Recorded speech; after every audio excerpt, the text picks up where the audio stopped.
when I see investigate, I'm already connected to interviewing my neighbors and friends. They have to let me know in 3 days they're going to do this. If I want additional information, they have to give it to me in 5. Don't go no deeper than that. Now write this down. If anybody willfully violate the Fair Credit Reporting Act, they can be penalized up to $2,500. $2,500.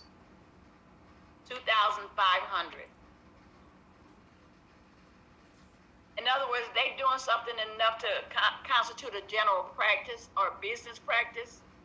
I mean, like, I really don't really understand, but I guess if people are pulling up your credit report and they have no legit reason pulling that, and they just doing it on people and stuff, whatever, as a general practice, they can be penalized up to $2,500 pulling your records like that or pulling people's records like that. I don't want to really go any deeper than that. Just remember, if somebody violates the act, and again, when they say act, it's the Fair Credit Reporting Act, they can be penalized up to $2,500. And this right now, the consumer have a right to know what was in the report. You got a right to know what was in the report. Yes, but he has to do it, seek it himself. Jeanette, what you saying? I said he has the right, but he's given the information to where he can get it, but he's responsible for getting that information. Yeah, if you want it, you're responsible for getting it. Okay, write down HIPAA.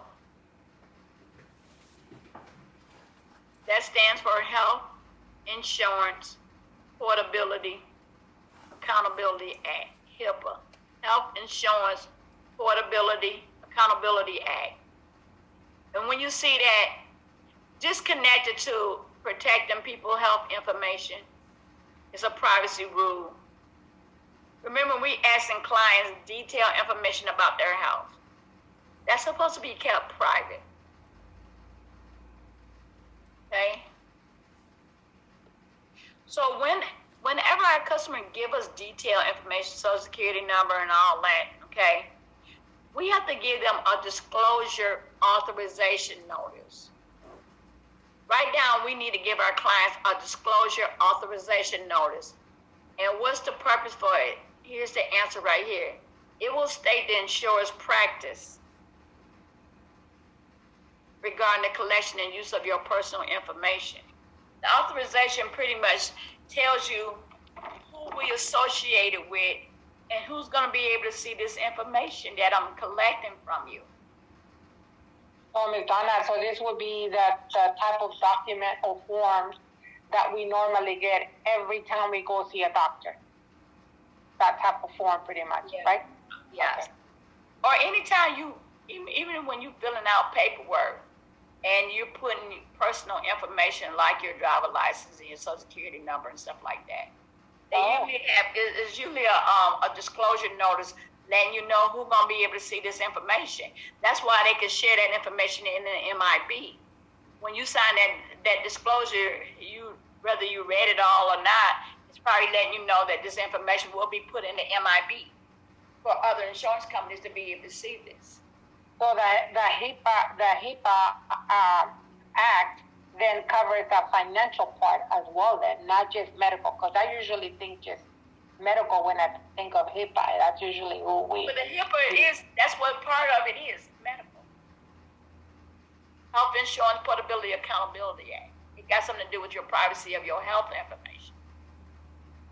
It may have something else related to the other information, but the HIPAA is with the health. Make sense? Mm-hmm. Okay. Okay. So listen, y'all. Roll this out again so you can know. Okay. So is this, when your customer, go ahead. You got a question? Is the screen blank? It went blank on me. Do you have anything on? Do y'all see the whiteboard? Whiteboard. Okay. Yes. Okay. Okay. I was like, what? Yeah. What happened? Okay. On the whiteboard. I thought I touched something on my mouse. Okay. Yeah. Okay, y'all. So your customer's policy went through, the underwriters feel like they're going to go ahead and cover them. Okay. So now we're at the point of them classifying you what category you fit in. We all are a risk. Okay. Understand that. But there's three terms represent the class that you may fall under. So the first one is preferred. When you see preferred, think of me saying perfect health is humanly possible. Perfect, preferred, perfect health. They're going to ask the question, how's the premiums? Okay, the answer is going to be lower. Because your health is really good. You have no health challenges. Your occupation is okay and everything. The premiums are going to be lower. That's going to be your answer. Lower premium. Okay, the next one is standard. Okay, now if I see standard in the question, I'm going to look for the majority. Because most people fall in the middle. They're not the perfect health. They're not the worst health. They just in the middle. Y'all hear that all the time, or they're standard, or as standard. But most people fall in the middle category, majority. So if I see standard, I'm looking for majority of people. They might ask in the question, what is the majority, what class is the majority of the people? Standard. And then the other one is substandard. It's a submarine on top of the water or under the water? Under. Okay, so we're going to put it under all the other classes. How about that? So substandard, them the classes, them the names. It's so easy, right? Preferred, perfect health. Premiums are lower. Standard, majority of the people, you fall in the middle. Most people fit in the middle. Substandard, they come in at two questions. What is another name for it? Rated. How's the premiums? Higher. Which means you might read a question, somebody poor health. Just go answer. They're gonna do a substandard on that. Ms. Donna, the screen is really big. I can't see the bottom part. Okay, which on the phone or your computer? I'm on the computer, but it says substandard rated, and then below that, I can't see. Higher. Yeah, there we go. Okay. Thank you. Okay. So again, think of a submarine. If somebody under the water that's dangerous, they can drown. Okay. So they'll be rated. You might hear that lingo going on in the office. Oh, they rated her. Automatically know what they mean. Like I had a client I wrote a policy on. They have a chart. If you this height, you're supposed to weigh between this. Okay, so he's 5'7", and according to the chart, he only supposed to be up to the max he can be is 173. Okay, well he weighs 270. Weighs 100 pounds overweight. The company still covered him, but they rated him, which means what? They charged him a higher premium because he had a higher risk. Make sense, y'all? Yes, ma'am. Yes, ma'am. Okay. Yes, ma'am, it does. That's the classes. Just know when you see classes, it's a category that you can fall in under. And that would be your direct answer. So again, just to refresh it. Standard, I told you I just look for the majority of the people. Preferred, okay, are those individuals who meet certain requirements and qualify for lower premiums. Because when you see preferred, think of perfect health. It's humanly possible. Your health is really good and stuff. You have no health challenges. So your premium is going to be lower because you're not a high risk for us.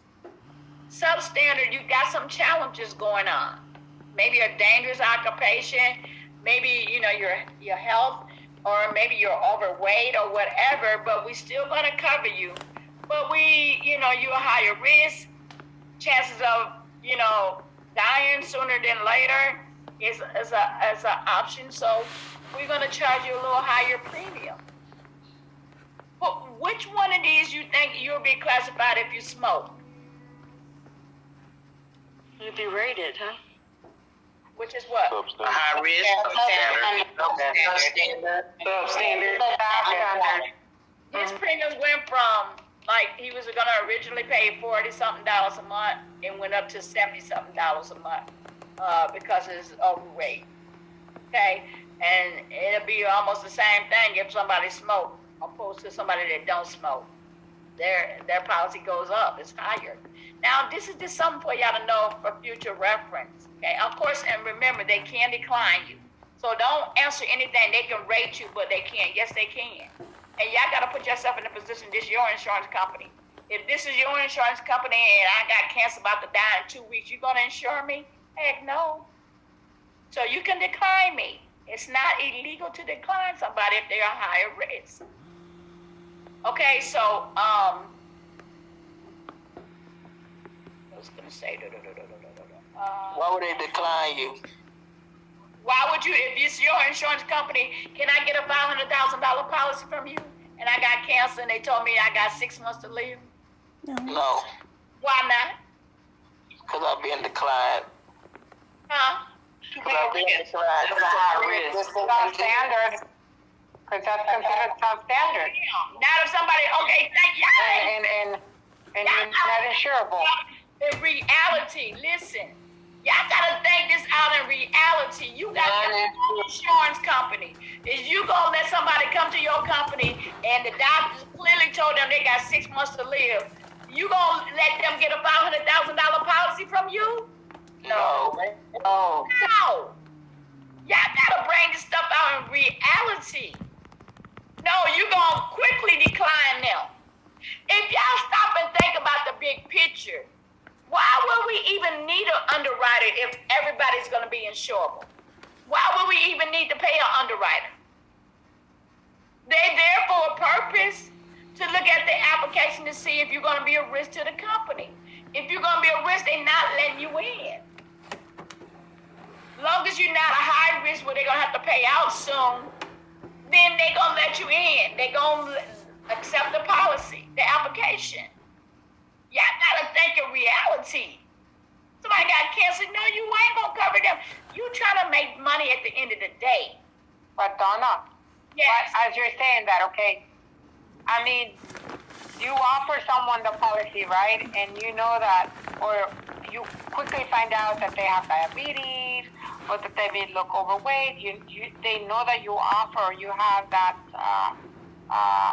service available to them. In my case, I have my own business that I'm, adding stuff to additional services. I can't say it. I'll have to take the application, right, and let America deny it. Yeah, let them deny it. I'm not gonna sit up here and look like this road. You look like you about to take your last breath. I already know. I'm not gonna do that. Makes sense? I'm gonna fill out the application, but where can I document things that I've seen about you that I think the underwriters need to know? What areas? Agent report. Yes, I'm not gonna down your face and tell you you're not gonna be covered. I might tell you to let you know, and I'm not gonna collect your premiums. You'll have a drop down. If your client got challenges that may not be covered, the drop down on the however you write the policy on your phone, on your laptop, your tablet, whatever you're using, according to how they answer the part 2 of the application, it might give you a drop down. Don't send the policy COD, cash on delivery. Don't collect the money right now because we might, according to the questions that they're answering, we probably won't accept them. So don't collect no money right now. And like the guy that was overweight, I told him, you are over, the chart say, and I didn't say you overweight. I say the chart says that because of your size, you should not weigh no more than 173 pounds. He say, well, I weigh at 270. I say, okay, well, they may charge you a higher premium because according to the charts, you more than what they wanted you to be at that size. So I warned him he may be charged a higher premium. So when it came back, he had to pay a higher premium. He already was aware of that might happen. Okay, I'm just gonna give the insurance company on the application as much details as possible and let them make that decision. If once I did what my due diligence was and put the information on there according to what you told me, and I submitted, it's really out of my hand at this point because they're going to dig up the information on you and stuff. Okay, so if you got medical challenges, it's going to pull up when they do your medical records or on the MIB.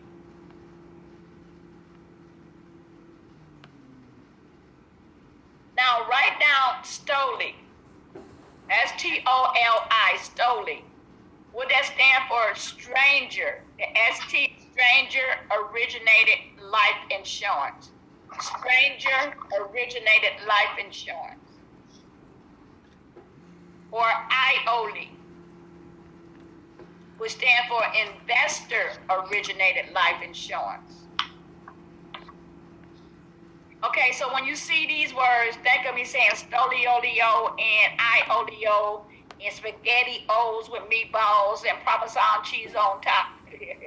Ain't got nothing to do with the subject. I'm all in the kitchen for real. Okay, stolio and iolio.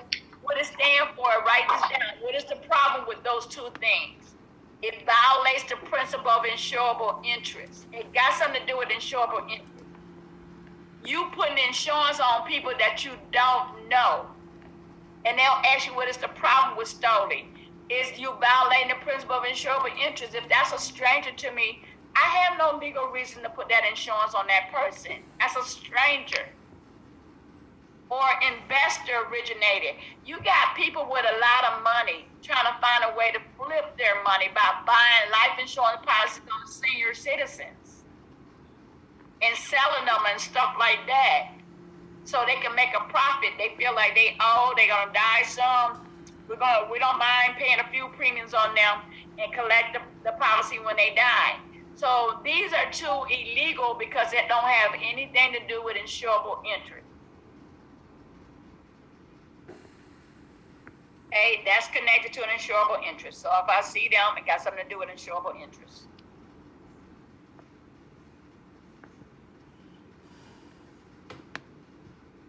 Now, write down the insurance company have a right to get their premiums in advance. Premiums are paid in advance. They have a right to get their money in advance. That's why when we talked about grace period, Sally Mae still covered, but they gonna pull the money out of the death benefit before they pay her beneficiary. Cassandra, please mute. Yeah. Please mute, please. Yeah, when y'all don't respond to me when I say mute, that makes me feel like y'all away from the computer. Y'all not even listening. Okay, so here's how they come up with the premium determination. Okay, this is how they calculate the premiums.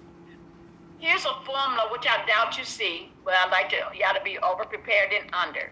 M minus I plus E. That equals the premiums they're going to charge you.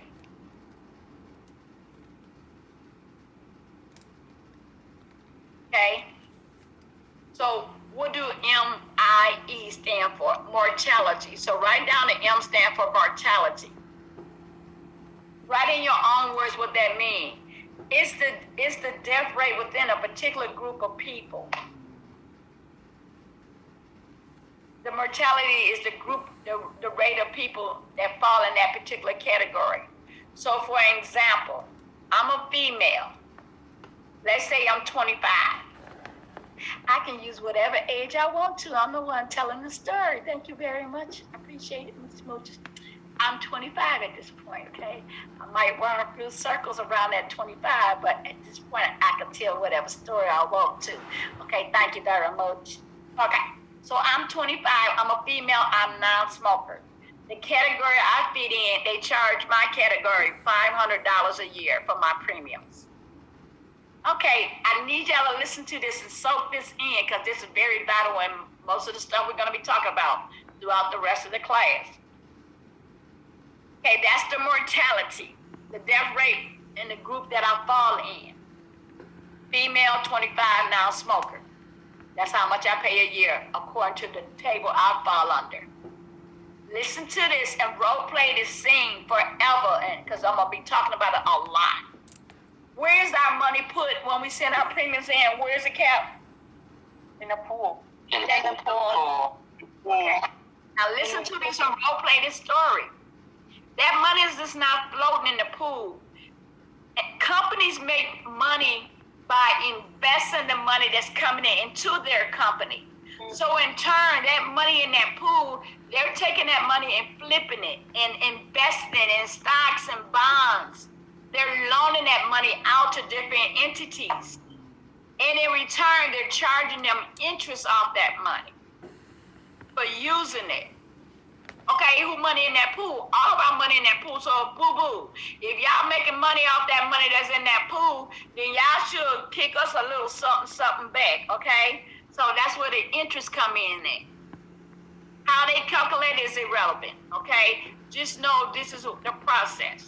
So according to the interest, let's say they think they'll make about $100 a year in interest. They're gonna minus that from my total. So now I owe $400 a year. But then they got expenses of running the company. So now they're gonna tackle that back on. So let's say the expense is about $200 they're gonna charge. So that's added back on. Now that equals $600. So that's how much I'm gonna pay a year for my policy based off the MIE. Mortality minus the interest that it grows, plus the expense of running the company and paying in the utilities and paying the employees and stuff. It comes with expenses. That's tied to your fee as well. Excuse me, that's pretty much anywhere you spend money at. Okay, they charge an extra fee so they'll have the money to pay their employees or whatever, their expenses. So I'm gonna use this and I might reflect back to it. How much do I pay a year? Based off the MIE, I pay $600 a year. Okay. Somebody have a question? Okay, so next question they want to ask me as the customer, how do I want to spread that $600 out? Okay, so right now it's called mode, also referred to as frequency. In other words, if I see mode in the question, I'm looking for frequency. If I see frequency, I'm looking for mode. What's another name for frequency? Mode. What's another name for mode? Frequency. What are they asking me? How frequent do I want to make my payments? So I have a choice. I can pay every month. I can pay every 3 months, quarterly. I can pay twice a year, semi-annual, twice a year. Or I can pay once a year, which is annually. That's the frequency, how often I want to make my payments. Now write this as a question. Comparing monthly and annually, which one will overall cost me the most? Annually. Annually. I mean, Yearly. the least. Monthly. Annually. Cost me the least. Yeah, monthly. Annually. Annually. It costs you the least. Exactly. Or the least. Annually? Yeah, whichever. Yeah, that question right there is a question. Between monthly, comparing monthly and annually, which one will cost me the least? Annually. Yes. Okay, if y'all ever subscribe for something like a Netflix or something, or, they'll tell you if you pay every month, it's going to cost this fee. If you pay for the whole year, you're going to get a discount. Same thing with this. If you pay annually, you get a little discount. Now, write this down. If you decide to pay annually, let's say I pay annually. I pay January. I pay every January. I pay the beginning of the year for the whole year. Okay? And it's that $600 I was just talking about. Okay? I pay $600 in January. God decided to call me home in June. Okay? Understand this. Write this down. The insurer must refund any earned premiums. In other words, if I died in June and my policy is $100,000, my family gonna get the $100,000 plus the $300. They don't need to cover me no more. I'm dead. So they'll refund the remaining premiums back to my family. Because they don't need to earn it no more. They don't need to cover me no more. I'm dead. They paid up the claim. Cassandra, please mute. I'm sorry about that. I don't know. I just had to keep hitting it with this paper. I apologize. No problem. So yeah, just remember that your family is entitled to the refund of any unearned premium that you not covered for. They don't need to cover you no more. So they will refund it back to your family, whatever's left out of the money that you up to when you should have paid it.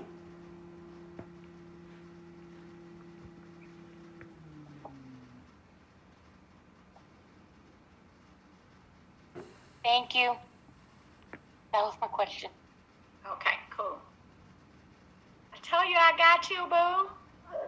Don't play. Okay, so write this down. Whenever a company relinquishes control of a policy by mailing it, just go look for the answer. It's considered legally delivered. Once I mail the policies out, and I know it don't make no sense because the first thing y'all saying, what is the mailman put it in the wrong mailbox and stuff? Don't talk about the mailman. I was a mail carrier, okay? So don't talk about it.